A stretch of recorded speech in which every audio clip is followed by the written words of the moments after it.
सम्पूर्ण उपस्थित प्रबुद्ध साथीहरू,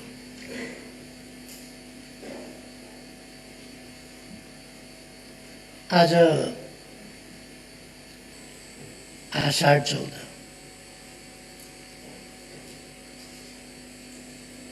सायद आषाढ 14 एउटा सामान्य दिन नै हुन्थ्यो होला, तर हामी नेपालीहरूका लागि, नेपालमा परिवर्तन चाहनेहरूका लागि, नेपाली समाज अग्रगतिमा जाओस् भन्नेहरूका लागि, नेपालमा जनताको गणतन्त्रात्मक लोकतन्त्र स्थापना होस् भनेर स्थापना गर्न योगदान गर्नेहरूका लागि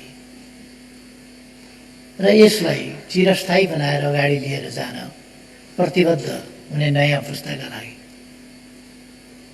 आजको दिन एउटा विशेष दिन भएको छ।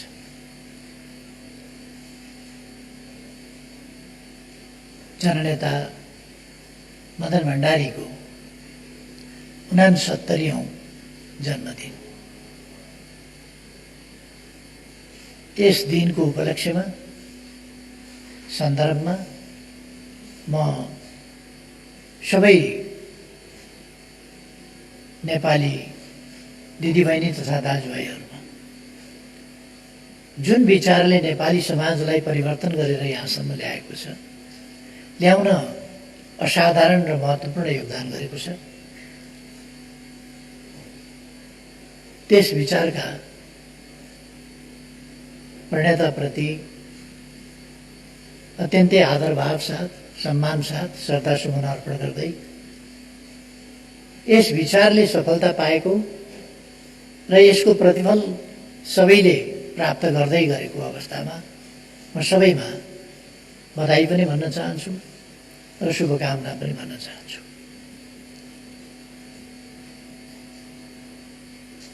जननेता मदन भण्डारीको सन्दर्भमा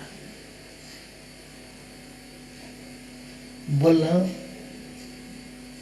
थुप्रै विषयहरू छन्। उहाँका योगदानका थुप्रै पाटाहरू छन्, धेरै ठुलो योगदान छ। उहाँका प्रतिभाका थुप्रै आयामहरू छन् र ती योगदानहरूको सन्दर्भमा त्यसको असर कहाँ कहाँ छ, हिजो के असर पर्यो, आज के असर परिरहेको छ र भोलि के असर पर्नेछ, यस सन्दर्भमा पनि धेरै संक्षिप्तमा चर्चा गर्नु सम्भव हुँदैन। त्यसै गरी उहाँको व्यक्तित्व एउटा सफल र चमत्कारिक व्यक्तित्व र त्यो व्यक्तित्वका विभिन्न सफल र चमत्कारिक त्यस्तै आयामहरू, पक्षहरू, पाटाहरू, जुन हरेक आयामले उहाँका विचारलाई बल दिन, उहाँका विचारलाई फैलाउन, लोकप्रिय बनाउन र सफल बनाउन योगदान गरेको छ। असाधारण योगदान।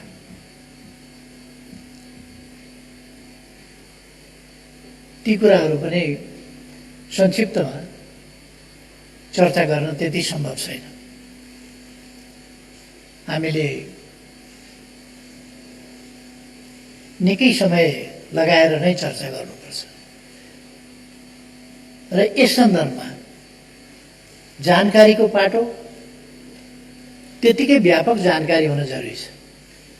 अर्को विश्लेषणको पाटो त्यतिकै सावधानी साथ, सतर्कताका साथ सही विश्लेषण हुन पनि जरुरी छ। त्यसकारण यो झन् कठिन विषय हुन्छ। हुन त आज पनि हामी सुन्ने गर्छौँ यता कता। म अरू कुरा त मान्छु, तर मार्क्सवाद मान्दिनँ भन्ने विद्वानहरू पनि पाइन्छ। दुईटा कारण छ। एउटा, मार्क्सवाद के हो बुझेका छैन, नबुझिकन के मान्नु, मान्दिन भन्ने सजिलो भयो, बुझेका छैनन्, मान्दैन। अर्को, एउटा लहैको वैचारिक पूर्वाग्रह छ, त्यसकारण मान्दैन। मान्यो भने आफ्नो पनि कल्याण हुन्थ्यो, समाजको पनि कल्याण हुन्थ्यो, तर मान्दैन, किनभने त्यहाँ एउटा वैचारिक आग्रह छ। जब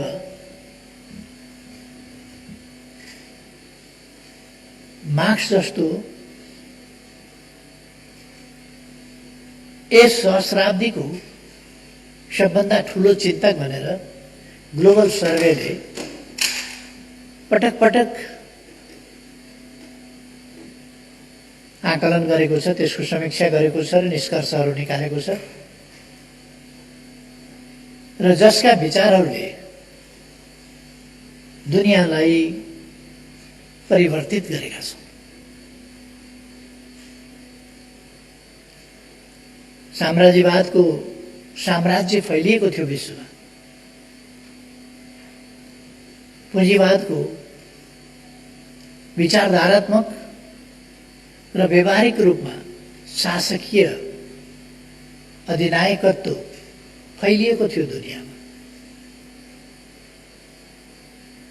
ठूला राष्ट्रहरूको सानाहरूमाथिको थिचोमिचो, अतिक्रमण, कब्जा, उपनिवेश बनाउने काम, तिनीहरूलाई लुट्ने काम भएको थियो। काम नअस्टाउने साम्राज्यहरू स्थापना भएका थिए दुनियाँमा। जनता अधिकारविहीन थिए, कुनै अधिकार जनतालाई उपलब्ध थिएन। अधिकार भन्दा पनि माथि, यति अधिकार भन्ने कुरा, अधिकार भनेपछि त्यो न्यायोचित सीमामा हुन्छ, तर स्वेच्छाचारिता वा तानाशाही भनेको अधिकार भन्ने परिभाषाभन्दा माथि कोही त्यस्तो थियो, शासक त्यस्तो हुन्थ्यो।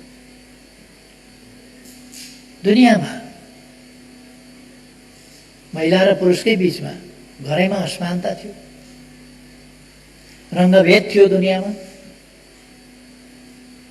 कालो जन्मिनु अपराध जस्तो अथवा छुवाछुतको वर्णाश्रम व्यवस्था थियो। तल्लो जात भनिएको, तथाकथित तल्लो जातमा जन्मिएको भनेर अछुत भनेर अपमानित गरिने यस्ता व्यवस्थाहरू थिए। यी सबै कुरा आज ध्वस्त भएर जाँदैछन्, गएका छन्, र समाज समृद्धितर्फ अगाडि बढ्दैछ, आधुनिकतातर्फ अगाडि बढ्दैछ, समानतातर्फ अगाडि बढ्दैछ, र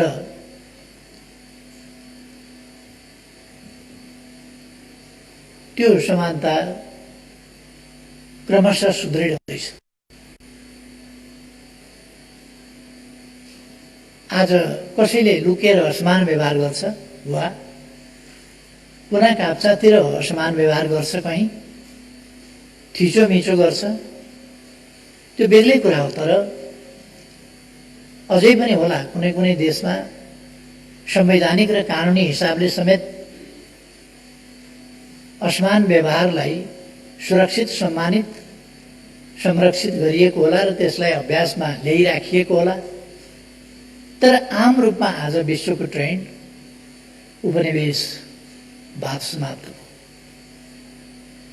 साम्राज्यवाद फिर्ता गयो, आफ्नै देशमा गएर खुम्च्यो। भेदभाव, थिचोमिचो, अन्याय र शोषण अनुचित हो भन्ने कुरा स्थापित भयो। कसका विचारले, कसले गर्दा? मार्क्सवाद मान्दिन भन्दा भन्दै पनि त्यही कुरा अभ्यास गर्न, मार्क्सवादको विरोध गर्दा गर्दै पनि त्यही कुरा अभ्यास गर्न विवश छ मान्छे। मार्क्सवादसँग असहमत बुद्धिजीवी पनि के बुझेको छ मार्क्सवाद? उसले मानव जातिभित्र रहेका असमानता, भेदभाव, थिचोमिचो, अन्याय, अत्याचार अन्त्य हुनुपर्दछ, समाजमा समृद्धि हुनुपर्दछ र समृद्धिको उपभोग केहीले गर्ने होइन, सबैले गर्न पाउनुपर्छ। कोही दमित थिचोमिचोमा पर्न पाउनु हुँदैन भन्ने नै कार्ल मार्क्सका सामाजिक भनाइहरू। ती सामाजिक भनाइ द्वन्द्वात्मक भौतिकवादी दर्शनबाट आएका छन् र ती सामाजिक भनाइ ऐतिहासिक भौतिकवादी दर्शनबाट आएका छन्। मार्क्सको त विरोध गर्छन् भने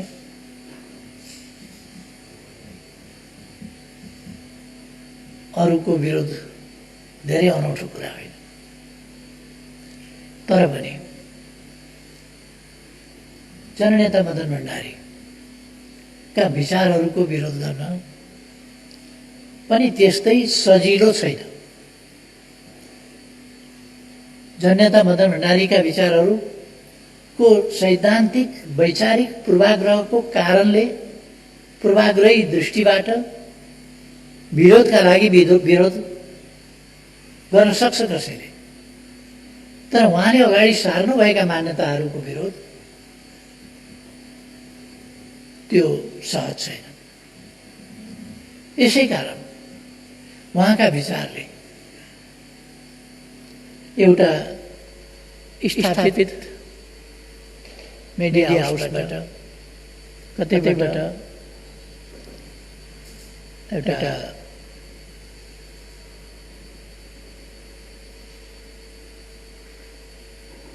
यो तथ्य सङ्कलन गर्ने, जनताको अभिमत सङ्कलन गर्ने काम भएको थियो। त्यसले परिणाम के दियो भन्दा मदन भण्डारी 20औं शताब्दीमा नेपालको राजनीतिलाई सर्वाधिक प्रभावित गर्ने व्यक्ति अथवा उहाँ शताब्दी नायक, शताब्दी नायकको रूपमा 20औं शताब्दीमा नेपालको राष्ट्रिय राजनीतिलाई, नेपाली समाजलाई सबभन्दा बढी प्रभावित गर्न सक्ने र त्यसलाई परिवर्तन गर्न सक्ने, जस्तो मार्क्सले 19औं शताब्दी यता उहाँका विचारहरू आए, 19औं शताब्दी 20औं शताब्दी र 21औं शताब्दीलाई नै जस्तो सर्वाधिक प्रभावित गरिरहन्छ। उहाँका दर्शनको क्षेत्रमा, विज्ञानको क्षेत्रमा, खोजको क्षेत्रमा, अनुसन्धानको क्षेत्रमा, समाज विज्ञानको क्षेत्रमा, समाजको व्यवस्थापनको क्षेत्रमा र यस्ता ठुला परिवर्तनको क्षेत्रमा जुन योगदान दिइरहेको छ। त्यसैगरी नेपाली समाजमा आधारभूत रूपमा कार्ल मार्क्सकै सोचहरू तथा दार्शनिक सोचहरूकै आधारमा मदन भण्डारीले नयाँ चिन्तकको रूपमा नयाँ सोचहरू ल्याइसक्नु। उहाँलाई नेपाली जनताले चिन्न बहुत कम समय पाए। उहाँ 47 साल कार्तिक 25 गते खुला मञ्चमा निस्किनु। 23 गते संविधान जारी भयो। 25 गते पार्टीको तर्फबाट प्रवक्ताको रूपमा खुला मञ्चमा निस्किनुभयो र मदन भण्डारीका नाममा उहाँले जनतालाई सार्वजनिक ढङ्गले पहिलोपल्ट सम्बोधन गर्नुभयो र दुनियाँलाई के थाहा हो भने उहाँ महासचिव भन्ने थाहा भएन, किन त्यो दिन महासचिव भनिएन, प्रवक्ता भनियो। तर संविधानको सम्बन्धमा उहाँले जे भन्नुभयो, नेपाली समाजको परिवर्तन, नेपाली समाजको अग्रगमन, नेपाली जनताका आकांक्षाहरू, जारी संविधानमा 2047 साल कार्तिक 23 गते जारी भएको संविधानमा कति पुरा भए, कति पुरा भएनन्, कति बाँकी रहे र कति कुरा हुनु पर्थ्यो भएनन्, कति कुरामा नेपाली जनताको असहमति छ र नेपाली जनताको भावनाको हितको प्रतिनिधित्व गर्ने मेरो पार्टीको पनि यसमा असहमति छ र म ती असहमतिहरू राख्छु भनेर उहाँले 27 वटा कुरामा असहमति राख्नु। त्यसबेला त्यो त्यति ठुलो कुरो जस्तो भएन, तर पछि 63 सालमा वैशाख 11 गते संसद पुनर्स्थापना भएपछि जेठ 15 गते संविधान संशोधनका मदन भण्डारीले राख्नुभएका 27 वटा बुँदाहरू त्यति बेला पुनर्स्थापित गर्न पर्यो अथवा ती बुँदाहरू पुनर्स्थापित भए। राजनीतिका सन्दर्भहरू एउटा समयका सन्दर्भ अर्को समयमा मिल्दैनन्, सन्दर्भ परिवर्तित भएको हुन्छ। हामीले कतिपल्ट संवैधानिक राजतन्त्र भनेका छौँ, त्यो एउटा संवैधानिक राजतन्त्र भन्नुका पछाडि तात्कालिक शक्ति सन्तुलनको अवस्था र त्यसबेला त्यस नाराबाट अगाडि जनताको शक्तिलाई सचेत, सङ्गठित र परिचालित गर्न सकिने त्यस सम्भावनालाई हेरेर भनेको थियो। र समय परिवर्तित हुँदाखेरि त हाम्रो रणनीतिक उद्देश्य भनेको गणतन्त्र नेपाल हो, गणतान्त्रिक लोकतन्त्र हाम्रो उद्देश्य हो हामीले भनेका थियौँ। तर कार्यनीतिक रूपमा तत्कालका लागि शक्ति सन्तुलनले हामीलाई सीमित गर्दा हामीले ती चिजहरू गर्नु परेको थियो। मैले थुप्रै ठाउँमा भनेको छु, जाडो छ तर ज्याकेट छैन भने हामीले ज्याकेट किन्न गएर ज्याकेट लगाउन सकिएला, तर ज्याकेट किनेर नलगाएसम्म कमिजबाटै काम चलाउनुपर्छ। जाडो छ, सिरक बनाउनु छ, कम्बल किन्नु छ या सिरक किन्नु छ, नकिनेसम्म च्यादर स्यादर केही छ भने पनि त्यसले ओढेर भए पनि अलिकति जाडो कम गर्नुपर्दछ। म यहाँ मदन भण्डारीका विचारहरूको कुरा गर्दै थिएँ। लोकतन्त्रका सम्बन्धमा मदन भण्डारीका विचारहरूको सशक्तता पाइला पाइलामा देखिन्छ, विचारका अनेक पक्षहरूमा देखिन्छ। मदन भण्डारीले लोकतन्त्र, जनतन्त्र कस्तो हुन्छ भन्दा वास्तविक लोकतन्त्रमा राजतन्त्र हुँदैन, वास्तविक जनतन्त्र लोकतन्त्रमा राजतन्त्र हुँदैन, गणतन्त्र हुन्छ। जन्मसिद्ध श्रेष्ठताको सिद्धान्त भनेको वैज्ञानिक कुनै आधार नभएको, तथ्य नभएको, तार्किकता पनि नभएको, केही पनि नभएको कि अज्ञानीहरूले मान्ने कि स्वार्थी तत्त्वहरूले मान्ने कुरा हो। त्यसबाट लाभ लिने उद्देश्यले राजतन्त्र चाहिन्छ भनेर विभिन्न कुतर्क गर्नु एउटा कुरा हो। नत्र जन्मसिद्ध श्रेष्ठताको जन्मिँदै शासक हुनुपर्छ भन्ने मान्यता भनेको पहिलो त मूर्खताबाट सुरु हुन्छ। जन्मसिद्ध श्रेष्ठताको सिद्धान्त भनेको कुनै पनि हालतमा लोकतान्त्रिक सिद्धान्त होइन र हुन सक्दैन। यो कुरालाई संयुक्त राष्ट्रसङ्घले पनि मान्दैन, संयुक्त राष्ट्रसङ्घको बडापत्रले पनि मान्दैन जन्मसिद्ध श्रेष्ठताको कुरो। तर हरेक देशका जनताको आफ्नो देशको शासन प्रणालीको निर्णय गर्ने आफैमा अधिकार हुन्छ। त्यसकारण संयुक्त राष्ट्रसङ्घले राष्ट्र प्रमुखको हिसाबमा राजा जाँदा स्वीकार्दैन त भन्दा स्वीकार्छ, किनभने अझ माथि राखेर स्वीकार्छ। त्यो एउटा परम्परागत प्रणाली भएको हुनाले।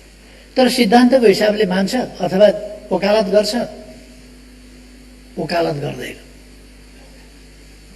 संयुक्त राष्ट्र सङ्घको बडापत्रले वकालत गर्दैन।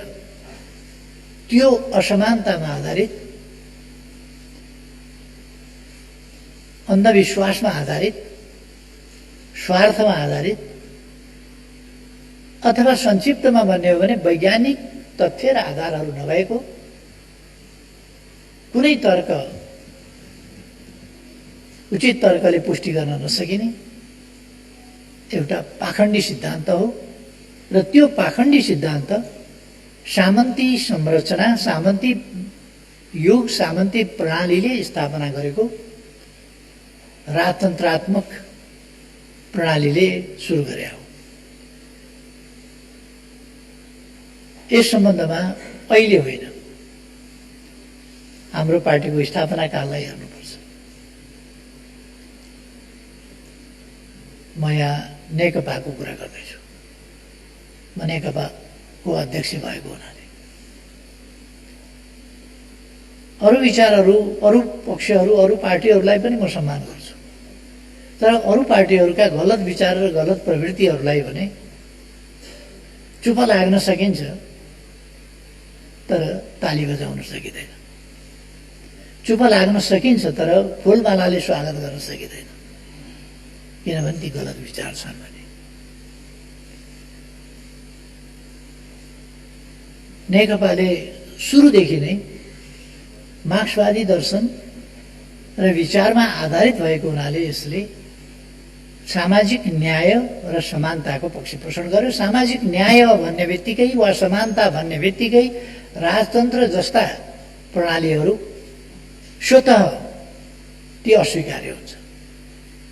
जो मान्छेले मानव जातिका बीचको समानता भन्छ, कोही जन्मिँदै शासक हुने, कोही सङ्घर्ष गरेर, योगदान गरेर, क्षमता भएर पनि कुनै जिम्मेवारीमा पुग्न नपाउने, यो दास युगको, कोही मानव हुन नपाउने वस्तु हुनुपर्ने मान्छेले, कोही उही मान्छे ईश्वर गनिने निराधार तर्क हाम्रो पार्टीले सुरुदेखि नै लिँदै आयो। यस सम्बन्धमा मदन भण्डारीले गणतन्त्रको सम्बन्धमा पनि त्यसै गरी स्पष्ट विचारहरू अगाडि सार्नुभएको थियो। संवैधानिक प्रश्नमा पनि सार्नुभएको थियो र कतिपय कुराहरूमा बहकिनु आवश्यक छैन। कहिले कहिले हाम्रो देशमा पनि बहकावहरू आएका छन्। साम्प्रदायिक विद्वेषका, संकीर्णताका, क्षेत्रीयताका, जातीयताका, भाषिकताका अथवा आस्था समूहका अनेक प्रकारका हाम्रा विविधताहरूलाई साम्प्रदायिकतामा बदलेर एकता तोड्ने, अनेकतामा बदल्ने, अन्तर्विरोध र द्वन्द्व सिर्जना गर्ने, विग्रह पैदा गर्ने र देशको अहित गर्ने, आफ्ना संकीर्ण स्वार्थका लागि वा अरू कसैबाट निर्देशित भएर ती कामहरू गर्ने, यस्ता प्रयासहरू। तर त्यस्ता प्रयासहरू हुँदा जननेता मदन भण्डारी कहिले पनि बहकिनु भएन। उहाँले न्यायोचित विचारहरू जहिले पनि दृढताका साथ राख्नुभयो र ती विचारहरूले समाजमा बिस्तारै प्रभाव जमाउँदै गए र अब नेपाली समाजले संकीर्णता, अनेकता, फुट जस्ता कुराहरूलाई अस्वीकार गरेर राष्ट्रिय एकता, विविधतामा एकता जस्ता कुराहरूलाई आत्मसात गरिसकेका छ। केही हिसाबमा थोरै दिन होला असहमतिहरू, केही स्वार्थका लागि लड्ने, त्यसबाट आफ्नो स्वार्थ सिद्ध हुन्छ भन्ने ठान्ने तत्त्वहरू हुन सक्छ। तर आम समाजमा, आम जनतामा अब त्यो पक्ष रहेको छैन। राष्ट्रिय एकताको पक्षमा, राष्ट्रिय सार्वभौमसत्ताको पक्षमा, भौगोलिक अखण्डताको पक्षमा, स्वाधीनताको पक्षमा, राष्ट्रिय हितहरूको पक्षमा जननेता मदन भण्डारीले कसरी सोच्नुहुन्थ्यो अब कुनै नयाँ विषय रहेको छैन। हामी साधारणतया चर्चा गर्ने गर्छौँ। प्रकट भएको र जनताले थाहा पाएको नेपालको संसदबाटै उहाँले बोल्नुभएको 48 सालको सम्बोधनलाई लिँदाखेरि पनि हामी बुझ्न सक्छौँ।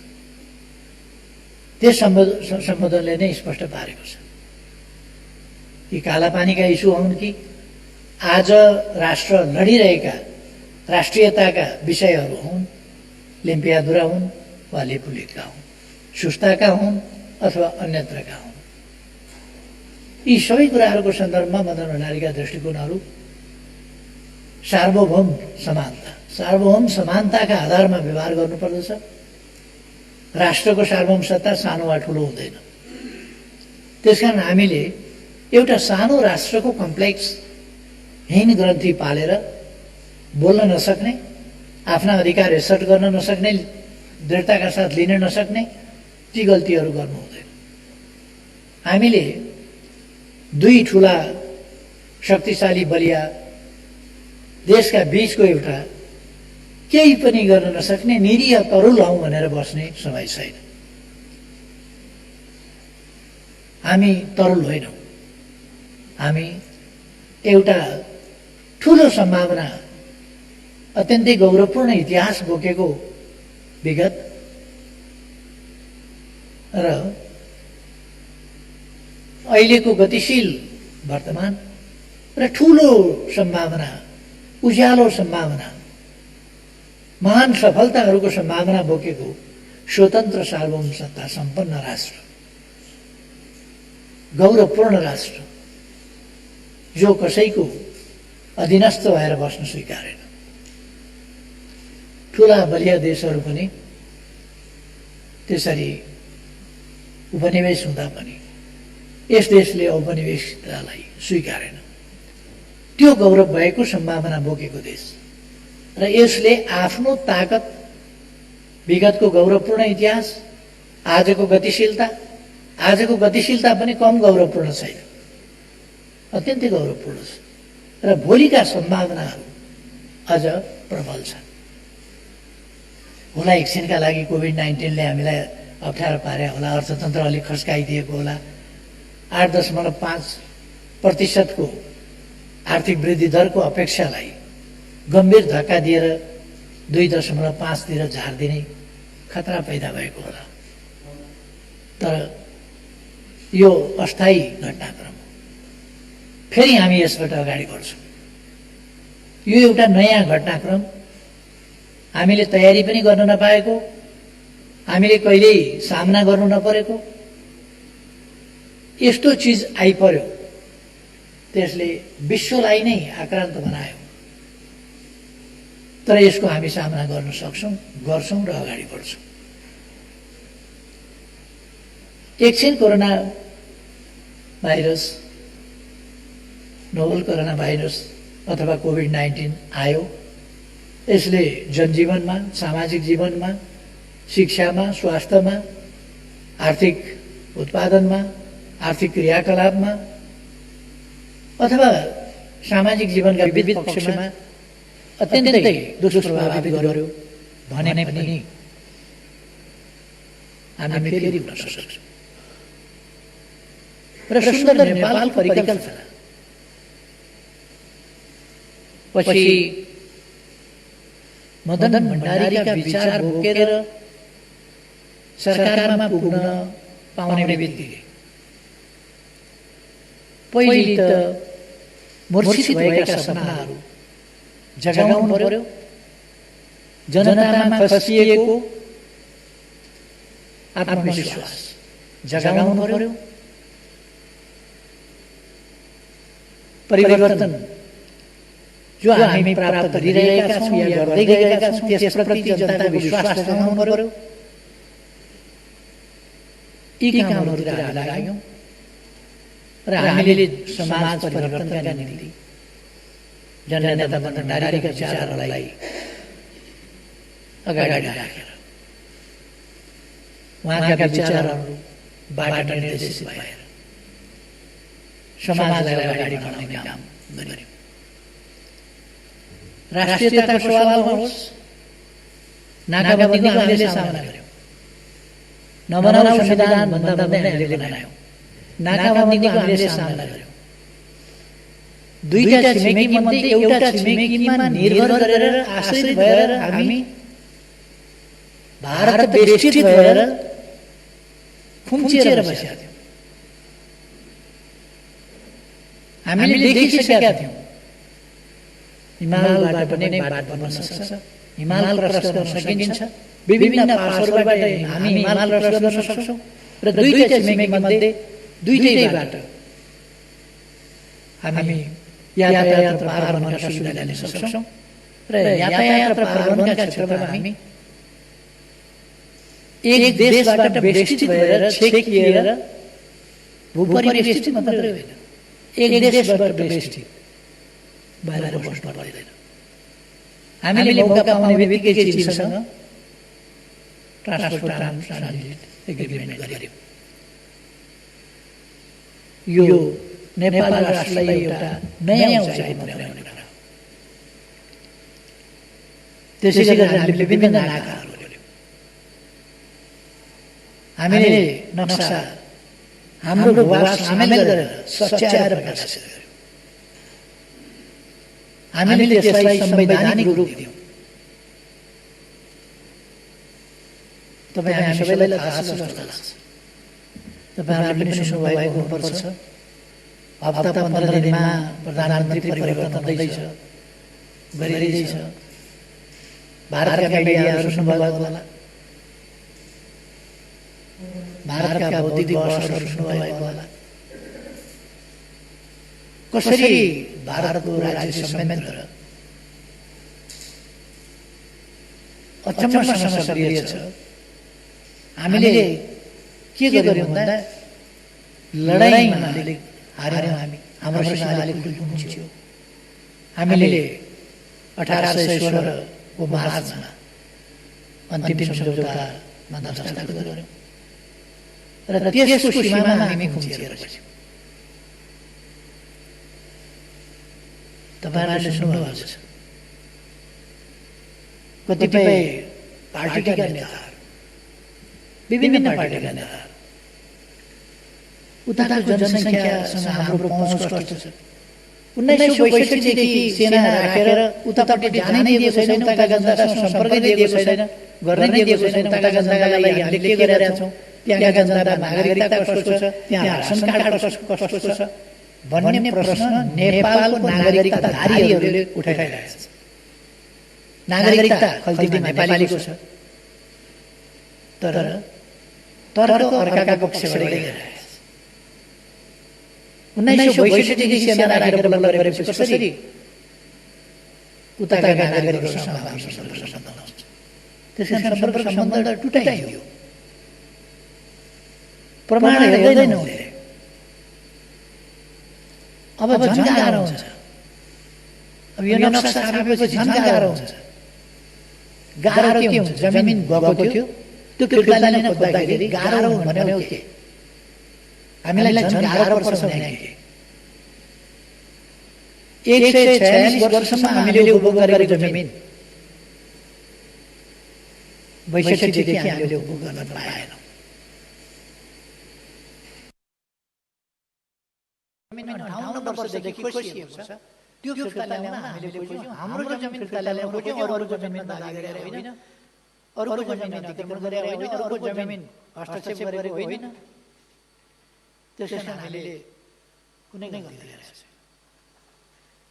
तर नेपालकै नेताहरू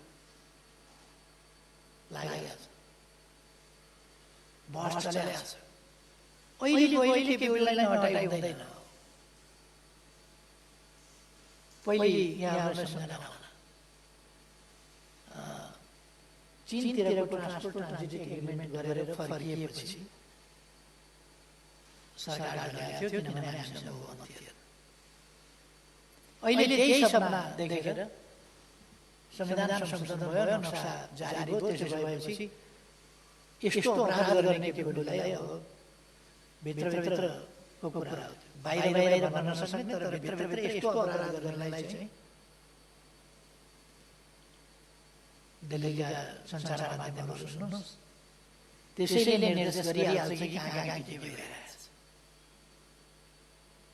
यहाँका होटलहरूमा भइरहेका गतिविधिहरू त्यसले पनि बताइरहेछ। एम्बेसीको सक्रियता त्यसले पनि बताइरहेछ।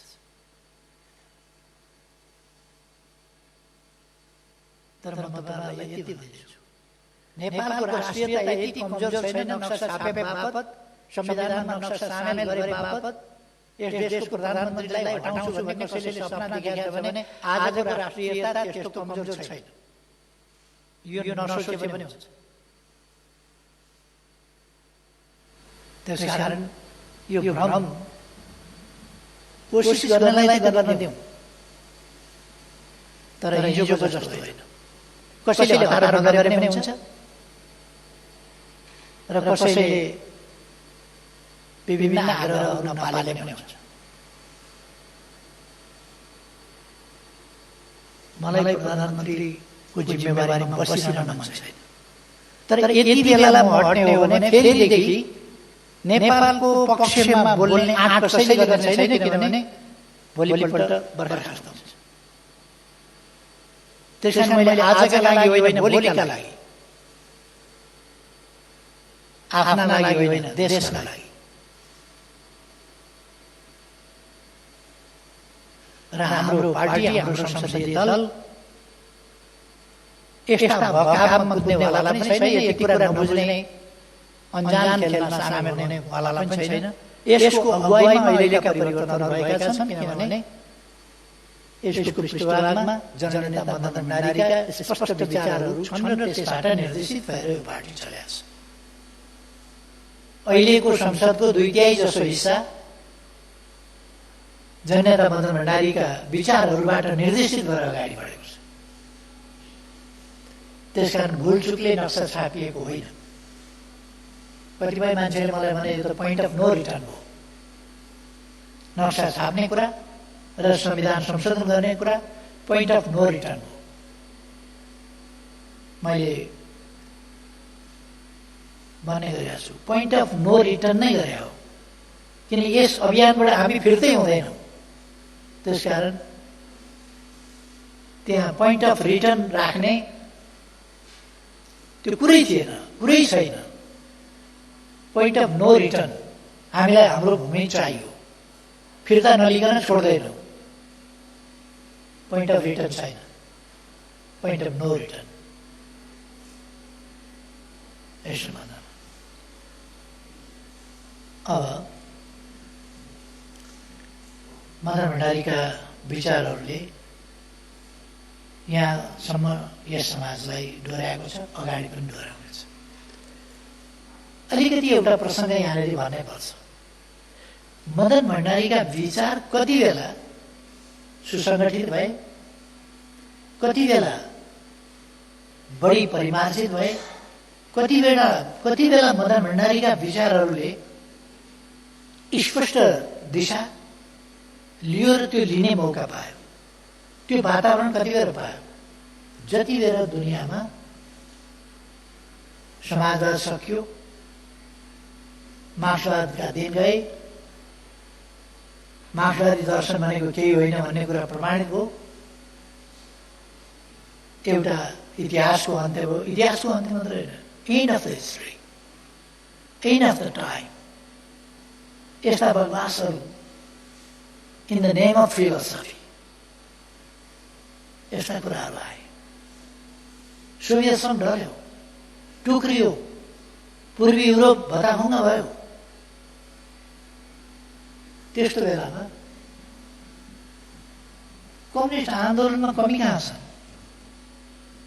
के कारणले कम्युनिस्ट आन्दोलनका विभिन्न गढहरू, किल्लाहरू भत्किँदैछ? किन यत्रो लामो इतिहास भएका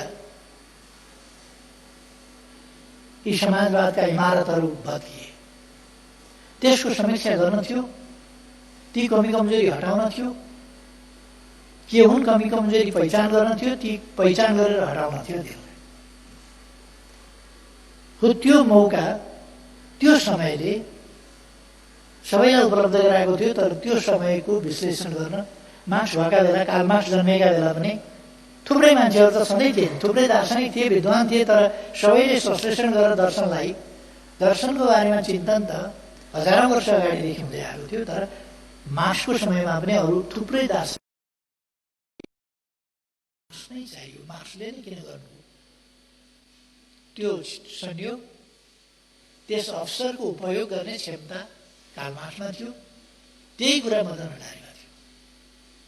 त्यो जटिल परिस्थितिले उपलब्ध गराएको एउटा अवसर, त्यसको समीक्षा गरेर त्यसलाई संश्लेषण गरेर मदन भण्डारीले अब कम्युनिस्टहरू कसरी अगाडि बढ्नुपर्छ, त्यसकारण बुर्जुवाहरूले गर्ने, विरोधीहरूले गर्ने आलोचना के हुन्, ती आलोचनाका बुदाहरूमा के छ, त्यो आलोचनालाई निष्प्रभावी, निस्तेज र निकम्मा कसरी बनाइदिने, यसका निम्ति राजनीतिक प्रणालीमा दुनियाँमा मानव जातिले अभ्यास गर्दै आएका प्रणालीहरूमा सर्वोत्तम प्रणाली अपनाउनु पर्छ। सबैका अनुभव लिएर सर्वोत्तम प्रणाली अपनाउनु पर्दछ। त्यो सर्वोत्तम प्रणाली नै जनताको हितमा हुन्छ। जनताको शासनभन्दा राम्रो शासन कुनै हुँदैन, तर वास्तविक अर्थमा जनताको शासन हुनुपर्छ। र जनताको शासन हुनुका गुणहरू त्यसभित्र एक एक गरी सामेल हुनुपर्छ। र जनताका हितभन्दा विपरीतका मनगढन्त, आवधिक वा समय विशेषका, कुनै ठाउँ विशेषका अनुभवहरूलाई नकल गर्ने प्रवृत्तिबाट मुक्त हुनुपर्दछ। र मुक्त दिमागले सिद्धान्तको एउटा पिञ्जडाभित्र बसेर होइन, पिञ्जडाबाट बाहिर निस्किएर खुला संसारमा निस्किएर समीक्षा गर्नुपर्छ र त्यस समीक्षाबाट प्राप्त निष्कर्षहरूलाई कार्यान्वयन गरेर अगाडि जानुपर्दछ। त्यो भनेको लोकतन्त्र, जनतन्त्र वास्तवमा सही प्रणाली हो, त्यही हुनुपर्दछ। र त्यो प्रणाली भनेको यो भ्रम राख्नु हुँदैन कि राजनीतिक अधिकारको प्राप्ति नै लोकतन्त्र हो। राजनीतिक अधिकारको प्राप्ति एउटा कुरा हुन्छ, तर राजनीतिक अधिकारको प्राप्ति मात्र होइन, त्यो प्राप्तिलाई माध्यम बनाएर जनताको दैनिक जीवनमा परिवर्तन, सकारात्मक परिवर्तन ल्याउनु पर्दछ। र त्यस सकारात्मक परिवर्तनले जनताले अनुभूत गर्नुपर्दछ कि यो मेरो प्रणाली हो, मेरो जीवनमा परिणत आयो, परिवर्तन आयो। र वास्तवमा मानव जाति के चाहन्छ भन्दा हाम्रा पूर्वजहरूले हजारौँ वर्ष अगाडिदेखि भने सर्वे भवन्तु सुखिनः। मानव जातिका सम्पूर्ण प्रयासहरू, चेष्टाहरू, सबै चिजहरूको अन्तिम निष्कर्ष हो सुखी हुन चाहन्छ, सुख चाहन्छ। कतिपय साथीहरूले सुखी र खुसी भन्ने शब्दमा अलिकति अन्यल पनि सृजना गर्नुभएको छ, अलिकति अन्यल पनि देखाउनु भएको छ। खुसी भनेको क्षणिक कुरा हुन सक्छ। खुसी भनेको खुसी हुन पनि सक्छ, एकछिनमा नाखुस हुन पनि सक्छ, कुनै सानो कुराले खुसी हुन सक्दछ। तर सुख प्राप्ति भनेको चाहिँ क्षणिक कुरा होइन। सुख भनेको र खुसी भनेको, सुखी हुनु र खुसी हुनुमा के फरक छ भने चिरस्थायी र समग्रतामा सुख, एक एक घटना विशेषमा वा समय विशेषमा, परिस्थिति विशेषमा खुश या खुसी। त्यसकारण हामीले भनेको खुसी होइन, सुखी हो। सुखी भएपछि त खुसी यसै भइहाल्छ। त्यसकारण सुखी, सर्वे भवन्तु सुखिनः। हाम्रा पुर्खाहरूले खुसी नहौ भनेनन्, सुखी नहौ भने। किन विश्लेषण नगरिकन भनेन, विश्लेषण गरेर भने। त्यसका लागि मानवीय र जैविक आधारभूत आवश्यकताहरूको, न्यायोचित आवश्यकताहरूको परिपूर्ति पहिलो कुरा हो। 'त्यसका निम्ति जैविक आवश्यकता र मानवीय आवश्यकताका न्यायोचित आवश्यकताका परिपूर्ति पहिलो। त्यसले मात्रै हुँदैन, यो त जैविक भन्दा अलिकति माथि मात्रै उठ्यो। त्यसभित्र यो मानवीय आवश्यकता भन्ने कुराको इन्लार्जमेन्ट हुनुपर्दछ। जैविक आवश्यकता भन्दाखेरि त खाना लाउन आदि इत्यादि बिहाबारी यस्ता उस्ता कुराहरू जैविक आवश्यकताभित्र पर्ला, आवास पर्ला, चिसो तातो न्यानो आदि पर्ला। तर मानवीय आवश्यकता भनेको अधिकारको प्राप्ति, अधिकारबाट वञ्चित भयो भने सुख प्राप्ति हुँदैन, दुःखी हुन्छ। न्याय र समानताको प्राप्ति, समानता प्राप्ति भयो भने सुख प्राप्ति हुन्छ। समानता प्राप्ति सैद्धान्तिक समानता प्राप्तिले हुँदैन। सबैलाई विश्वविद्यालयसम्म छोराछोरी पढाउने अधिकार छ, अधिकार त पायो, तर त्यहाँसम्मको अवसरले प्राप्त गरेछ कि छैन, त्यो अवसर उसले भोग्छ गर्न पाउँछ कि पाउँदैन, त्यहाँसम्मको उसको पहुँच छ कि छैन। त्यसकारण पहुँच सहितको अधिकार, अधिकारसम्म पहुँच, यी कुराहरू र उपलब्धिहरूमा हामीले समृद्धि हासिल गर्नु पर्यो। तर उपलब्धिहरूसम्म, समृद्धिका उपलब्धिहरूसम्म, विभिन्न पक्षहरूसम्म पहुँच र त्यो उपलब्धिको वितरण पनि न्यायोचित हुनु पर्यो।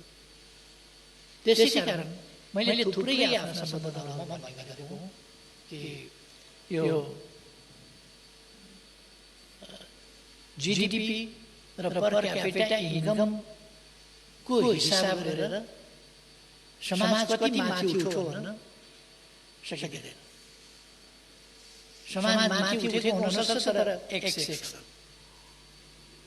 अर्को सेक्सन अत्यन्तै तलै हुन सक्छ, भुइँमै हुन सक्छ। एउटा सेक्सन माथि उठ्यो भने अर्को सेक्सन भुइँमा हुन सक्छ। त्यसकारण हामीले सामाजिक न्याय र समानता सहित हेर्नुपर्छ, वितरण प्रणालीमा हेर्नुपर्छ। यही कुरा मदन नारायणले भन्नुभयो। मानिसले सामाजिक न्याय र समानता चाहिन्छ। जैविक प्रवृत्ति, मानिस पनि जीव हो। जैविक प्रवृत्तिको सबभन्दा पहिलो कुरा बाँच्न चाहने। कुनै पनि जीव चेतना छ भने, चेतना भएको सचेत जीव पहिले बाँच्न चाहन्छ। तपाईँले खानेकुरा कुनैलाई दिनुहोस्, सुरक्षित महसुस गर्दैन भने उसले खाना मान्दैन। त्यसकारण सुरक्षा महत्त्वपूर्ण कुरा र एकदमै आधारभूत कुरा हो। जीवन रक्षा उसको पहिलो इच्छा हो, पहिलो चाहना हो, पहिलो प्रवृत्ति हो। त्यसकारण सुरक्षा। अर्को कुरा, हामी एउटा विषम समाजबाट आयौँ, असमान समाजबाट आयौँ, भेदभावयुक्त समाजबाट आयौँ। त्यसकारण उसले सम्मानयुक्त जीवन जिउन चाहन्छ। किनभने मानिस सचेत प्राणी हो, सम्मानपूर्वक दियो भने उसले नमिठै चिज पनि आरामसँग खान्छ। साह्रै स्वादिष्ट परिकार दिनुहोस्, उसलाई भोक छ, तर सम्मानजनक ढङ्गले दिनु भएन भने उसले त्यसलाई अस्वीकार गर्छ, खाँदैन। सम्मान अथवा मानिस सचेत प्राणी भएको हुनाले उसको मस्तिष्क चाहिँ बहुतै गतिशील हुन्छ, बहुतै सचेत हुन्छ र त्यसले सम्मानको पक्षलाई बहुतै महत्त्व दिन्छ।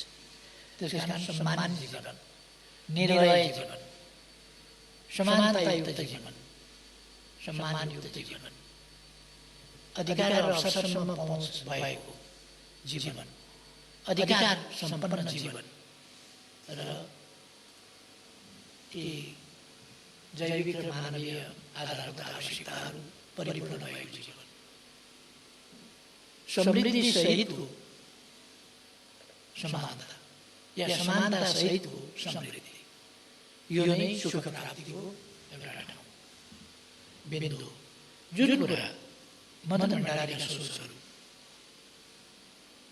मदन भण्डारीले लोकतन्त्र भन्दा, मदन भण्डारीले डेमोक्रेसी भन्दा, यी कुराहरूको अर्थसहित कम्प्रिहेन्सिभ डेमोक्रेसी जो आजकल हामीले प्रयोग गरिरहेका छौँ, कम्प्रिहेन्सिभ डेमोक्रेसी, सम्पूर्ण लोकतन्त्र, त्यो पोलिटिकल मात्रै होइन, त्यो इकोनोमिक मात्रै होइन, त्यो अर्को मात्रै होइन, एउटा पक्ष मात्रै होइन, समग्र पक्ष जो मानव जीवनका लागि आवश्यक छ, त्यो समग्र पक्षको लोकतन्त्र, त्यो आवश्यक छ। लोकतन्त्रका सम्बन्धमा उहाँका मूल मान्यताहरू दुईवटा हो, जसले गर्दा मदन भण्डारीका विचारहरूसँग टकराउन खोज्यो भने गलत तर्कहरूको या गलत उद्देश्यहरूको, गलत मनसायहरूको सहारा लिनुपर्छ, आड लिनुपर्छ अथवा त्यसको शरणमा पर्नुपर्छ। त्यसकारण त्यसले जित्दैन। मैले अस्ति नक्सा प्रकाशन र नक्सा संविधानमा राख्ने सन्दर्भमा मैले एउटा कुरा भनेको थिएँ कि सत्यमेव जयते, वास्तवमा सत्यमेव जयते, अन्तिममा सत्यले जित्छ। कतिपल्ट सत्य हार्छ। 1962 देखि अहिलेसम्म त कालापानी लिम्पियाद्वारा लिपुलेखमा सत्य हारिरहेको छ, तर सत्यले अन्तिममा जित्छ। हामी उहिले जेलमा हुँदाखेरि गाउने गर्थ्यौँ, एउटा अमेरिकन राइटर हुनुहुन्छ, उहाँको गीत We shall overcome, हामी जित्नेछौँ एक दिन भन्ने गीत हामी गाउँथ्यौँ। आजकल हामीले त्यो गीत गाउनु पर्दैन। त्यो गीत दुनियाँका बाँकी भागमा धेरै ठाउँमा त्यो गीत सान्दर्भिक छ, तर हाम्रो ठाउँमा भन्ने हो भने हामीले shall overcome someday होइन, we have already overcome, we have overcome। बुर्जुवाहरू पछाडिएका छन्, त्यसै कारण समवेत स्वरमा चिच्याइरहेका छन्, त्यसै कारण विरोध गरिरहेका छन्। गणतन्त्रको विरोध सोझै गर्न सक्दैन। गणतन्त्रको विरोध सोझै गर्न नसकेपछि कहिले घरेलु बनेको राष्ट्रपतिको साडीको कुरा गर्दा विरोध गर्छ, कहिले कर्मचारीले किनेर राष्ट्रपति भवनमा कार्यालयमा राखेको कुनै कार्पेटको चर्चा गरेर राष्ट्रपतिको विरोध गर्छ। राजतन्त्र हुँदा विरोध गर्दैन। अहिले मेरो सम्बन्धमा पनि भन्छन्, तपाईँहरूले लेखिरहनु भएको छ, मैले खुट्टामा जुत्ता लगाएको छु, केही असाध्य पीर परेको छ, सही नसक्नुहोस्। यो मान्छे त गाई भैँसी चराउने गोठालो हो, कहिले चप्पल लाउँथ्यो, कहिले खाली खुट्टा कुद्थ्यो। यो त त्यहाँ गाई भैँसी चराएर खाली खुट्टा हिँड्नुपर्ने मान्छे हो, यो जुत्ता लगाएर यहाँ प्रधानमन्त्रीका कुर्सीमा बस्न मिल्ने हो अहिले भन्ने पीर छ।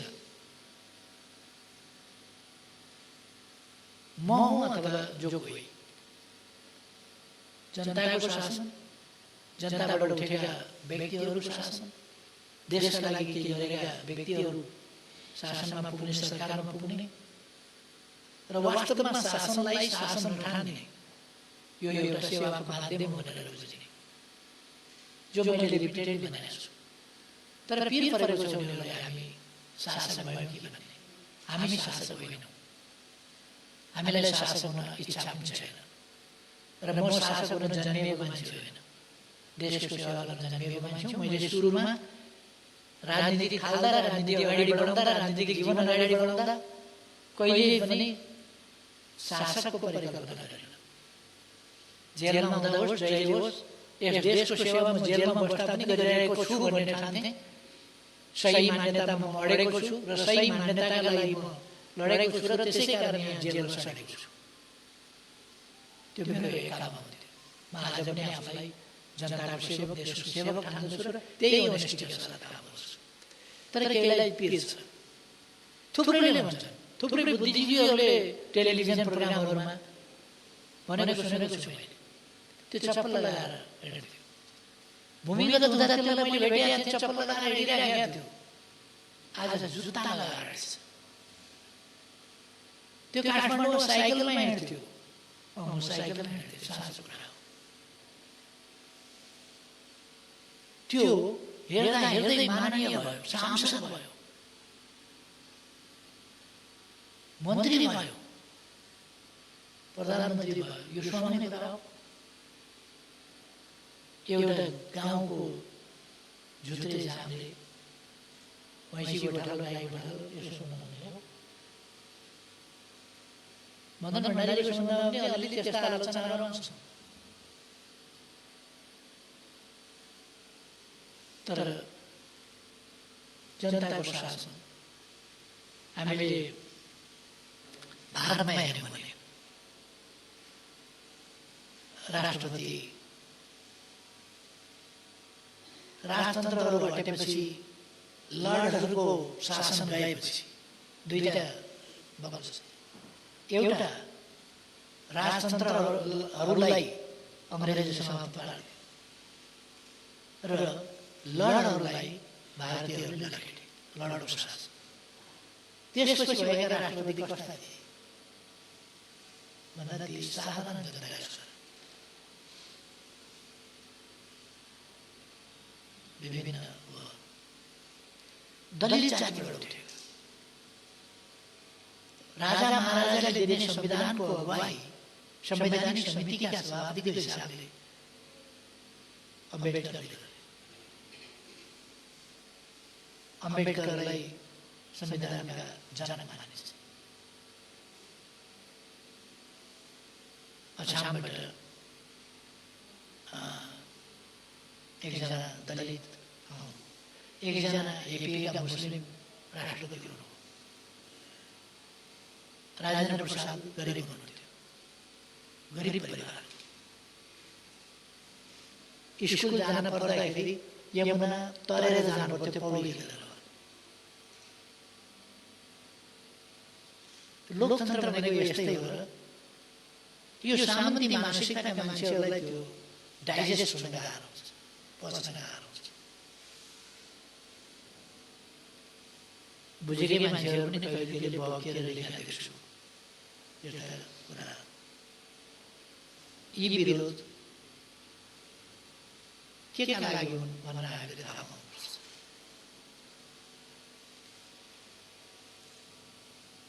जननेता मदन भण्डारीका साहित्यिक आयामहरू छन्। मैले अहिले धेरै समय लिन चाहन्न हो, किन उहाँका साहित्यिक आयामहरू, साहित्यमा उहाँको दृष्टिकोण के हो, साहित्य कसरी प्रकट हुनुपर्छ, साहित्य कसरी जनताका बिचमा जानुपर्छ, साहित्यले के बोकेर जानुपर्छ, साहित्यले जनतालाई के दिनुपर्छ,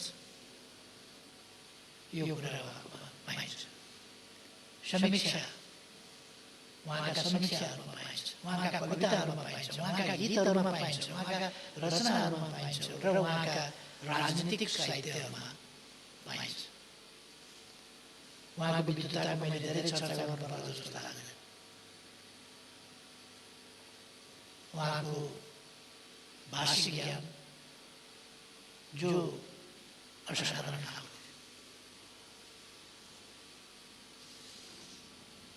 कतिपयले मैले नै बोलेको बुझ्दैन, मदन भण्डारीले बोलेको नबुझ्नु त स्वाभाविक हो। मैले बिम्बहरू प्रयोग गर्छु हुँदा मैले उपमाहरू, दृष्टान्तहरूको प्रयोग गर्छु। उखान टुक्का भन्यो भनेर कराएर हिँड्छ।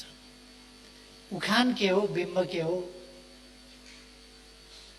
उखान के हो, उपमा के हो, दृष्टान्त के हो?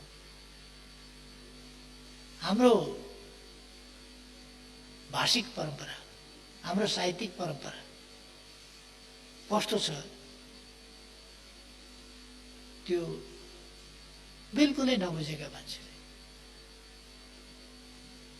साधारणतया गाउँघरतिर पनि गाउँका हाम्रा दिदीबहिनीहरू, हाम्रा दाजुभाइहरू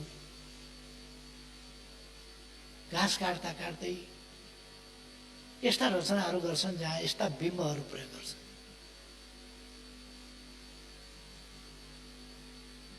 यस्ता प्रतीकहरू दिन्छन् उनीहरूले, यस्ता उपमा दिन्छन्, यस्ता दृष्टान्त दिन्छन्। हाम्रो जुन साहित्यबाट हाम्रो साहित्य हाम्रो भाषा उत्पत्ति भयो त्यसको पृष्ठभूमिमा हामी संस्कृतमा गयौँ भने एउटा कुरा भन्नु पर्यो भने त्यसलाई नबिर्सने गरी दृष्टान्त दिएर उपमा दिएर भन्ने गर्छ।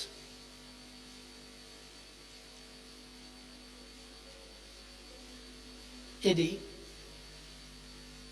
यस्तो भन्नु पर्यो कि राम्रा समयमा राम्रा दिनमा राम्रा समयहरूमा हौसिनु मात्तिनु पनि हुँदैन र नराम्रो समय आयो भनेर आत्तिनु चिन्तित हुनु हरेस खानु पनि हुँदैन भन्न पर्यो भने उसले त्यसरी मात्रै भन्दैन। उसले अर्को दृष्टान्त दिन्छ। उदय सविता रक्त रक्त शास्तौमय तथा सूर्य जसरी उदाउँदा पनि रातै भएर उदाउने खुसियालीमा पनि उदय भइराखेको खुसियालीमा पनि सूर्य रातै हुन्छ। अस्ताउने दुःखका बेलामा पनि अस्ताउनु पर्दा पनि फेरि रातै भएर अस्ताएको हुन्छ। त्यसकारण सुखमा होस् कि दुःखमा होस् म ताम एक रूप ज्ञानीहरू एक रूपतामा हुन्छ। जस्तो कि उदय सविता रक्त रक्त शास्तमय तथा उदाउने बेलाको खुसियालीमा पनि सूर्य रातै हुन्छ, अस्ताउने बेलाको दुःखमा पनि रातै हुन्छ। त्यसकारण यो जिन्दगीलाई त्यसै रूपमा लिनुपर्छ, सुख होस् वा दुःख होस्। यो दृष्टान्त यसो भनेपछि उदय सविता रक्त रक्त शास्तमय तथा उदाउँदा पनि रातै हुन्छ अस्ताउँदा पनि रातै हुन्छ भनेपछि मान्छेले कहिल्यै बिर्सिँदैन। मैले सानैमा पढेको अहिलेसम्म बिर्सिया छैन। किन बिर्सिएको छैन भने त्यसलाई त्यसै गरी नबिर्सने गरी आकर्षक ढङ्गमा प्रस्तुत गरेको छ। छन्द लय आदि कुरा धरतीको यही भागमा पैदा भयो। त्यसकारण हामी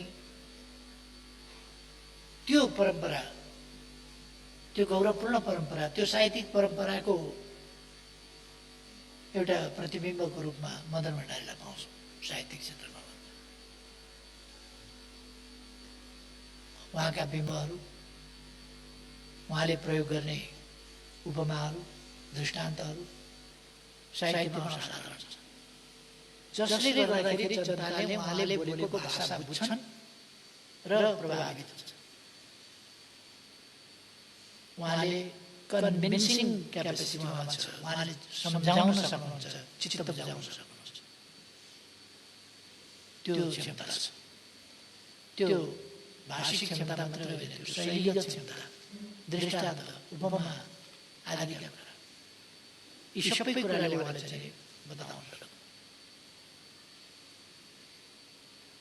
उहाँको वक्तृत्वको लागि मैले धेरै भन्नुपर्ला जस्तो लाग्दैन। उहाँले बोल्दा पहिलो दिन नै जब उहाँ कुनै वक्ताको अभ्यास गरेर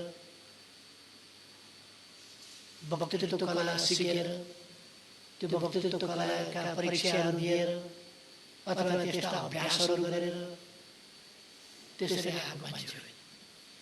उहाँ त सङ्घर्ष गरेर आएको मान्छे हो, गाउँमा सङ्गठन गरेर आएको मान्छे हो। भूमिगतबाट निस्किएर पहिलो दिन बोल्दा नै बाँकी आश्चर्यचकित भए। अनि ईर्ष्या गर्नेहरू निस्किए। चर्को बोलेर के हुन्छ? चर्को बोलेर अरूलाई बच्याएर यस्तो गरेर के हुन्छ भन्ने तत्कालबाट निस्किए ईर्ष्याको कारणले। किनभने मान्छे उहाँले बोल्न थालेदेखि ताली बजाउन सुरु गरे। कसरी बोल्छ थाहा थिएन, त्यसकारण पहिले हात बाँधेर बसेका थिए, चुप लाए। जब बोलाइ सुरु भयो त्यसपछि ताली बजाउन सुरु गरे। जब बोल्दै जानुभयो ताली बजाउँदै रहे। त्यसपछिका सभाहरूमा अब मदन भण्डारी आउनुहुन्छ भनेपछि नै ताली सुरु हुन्थ्यो। किनभने राम्रो बोल्नुहुन्छ भन्ने अनुमान, कन्भिन्सिङ बोल्नुहुन्छ भन्ने अनुमान हो। त्यसै कारण त हो पहिलेदेखि ताली बजेको पहिलेदेखि ताली बजे।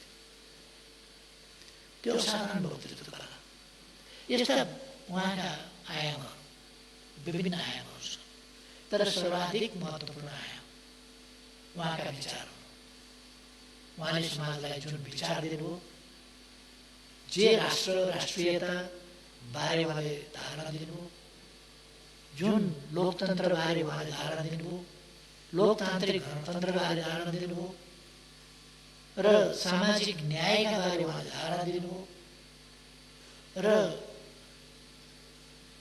उहाँले आफैले लेख्दाखेरि अहिले हामीले राजनीतिक सन्दर्भमा राजनीतिक क्षेत्रमा थपेका विशेषता के हुन्, अगाडिका कुराहरू चाहिँ के हुन् अहिलेको राजनीतिक सन्दर्भमा भन्ने कुरामा उहाँले जनताको बहुदलीय जनवादका 14वटा थप विशेषता भनेर लेख्नु।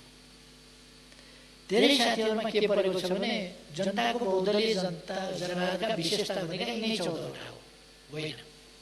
त्यो 14वटा त्यति बेलाको राजनीतिक सन्दर्भमा राजनीतिक मामलाका यी 14वटा चाहिँ थप विशेषताहरू, जो नयाँ जनवादभन्दा पृथक, अरू जनवादहरूभन्दा पृथक, यो नयाँ खालको कम्युनिस्ट ट्रेन्डबाट जो आएको विचार हो, त्यसमा नयाँ राजनीतिक थप विशेषताहरू। तर समग्र विशेषता नै तिनै हुन् त जनताको बहुदलीय जनवादका भन्दा होइन। जनताको बहुदलीय जनवादका धेरै विशेषताहरू छन्, पुरानै विशेषता र थप विशेषता। पुराना विशेषतामा मार्क्सवादी दर्शन, समाज परिवर्तनका लागि नेतृत्व विज्ञान, सङ्गठन विज्ञान जस्ता लेनिनवादी सिद्धान्तहरू। त्यसपछि अरू कुनै देशको नकल गर्ने होइन, आफ्नो देशको मौलिकतामा आफ्नो परिस्थिति, आफ्नो समयलाई हेरेर तिनको सही समीक्षा गरेर नीतिहरू निर्धारण गर्नुपर्छ।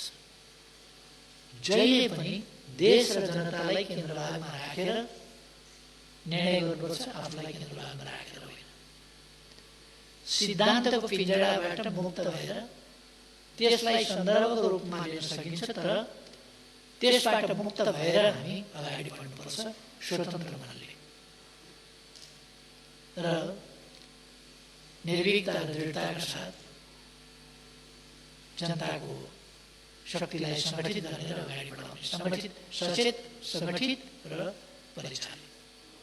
यसबाट जनताको शक्तिलाई सचेत गर्ने र शक्ति वृद्धि गर्ने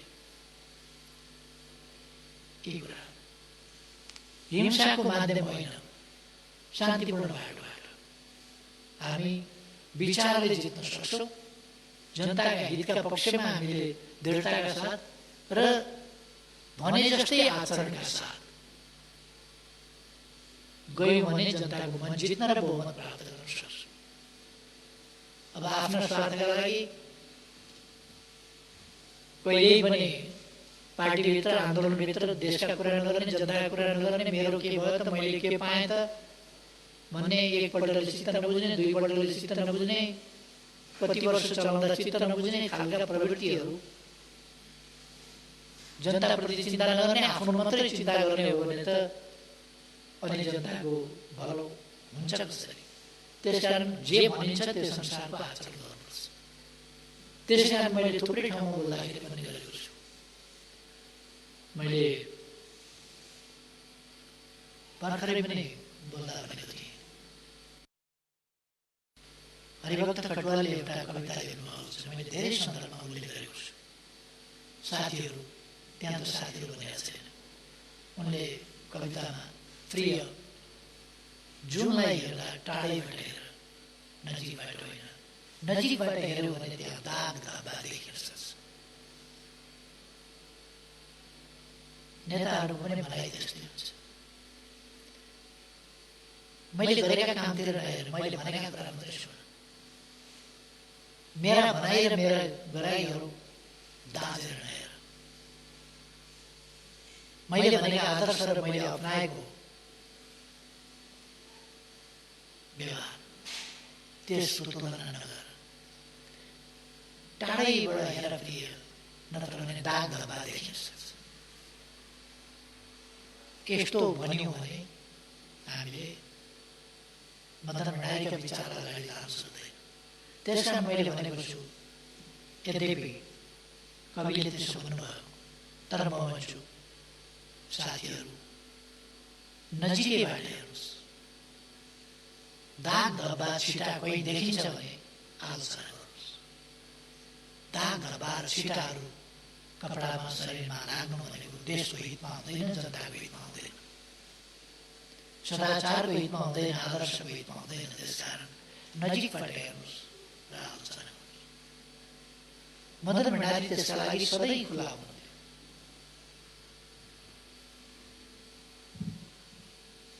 आजकल मान्छेहरू अक्सर भन्ने गर्छ मदन भण्डारी साइकलमा हिँड्नुहुन्थ्यो। अहिलेका नेताहरू उहाँको श्रीमती 16 करोडको गाडीमा हिँड्ने, 16 करोडको गाडी नेपालमा छ कि छैन, आएको छ कि छैन, त्यो आउँछ कि आउँदैन त्यो मलाई थाहा छैन। 16 करोडको होइन, राष्ट्रपति हिँड्ने गाडी, बाटामा जाँदा जाँदै स्टार्ट बन्द हुने पुरानो गाडी। अब यो ईर्ष्या भावका कुराहरू। राष्ट्रपति साइकलमा हिँड्दैन हो, स्विडेनका राजा साइकलमा हिँड्छन्, बडो चर्चा छ। मैले पनि कहिले कहिले गर्छु चर्चा।